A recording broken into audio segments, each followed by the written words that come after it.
नमस्कार. माहेश्वर म्हटलं तर मध्य प्रदेशमध्ये न नर्मदे काठावरती वसलेलं शहर.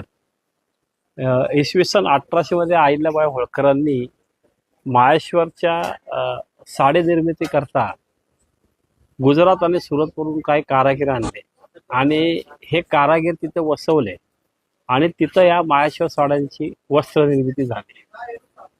माहेश्वरमध्ये ताना आणि बाना हे खूप प्रचलित होतं.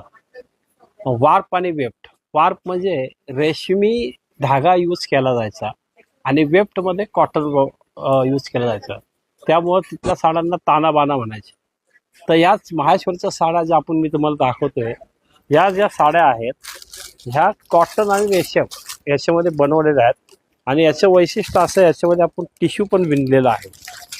हे अतिशय वेगळं तुम्हाला पाहायला मिळेल.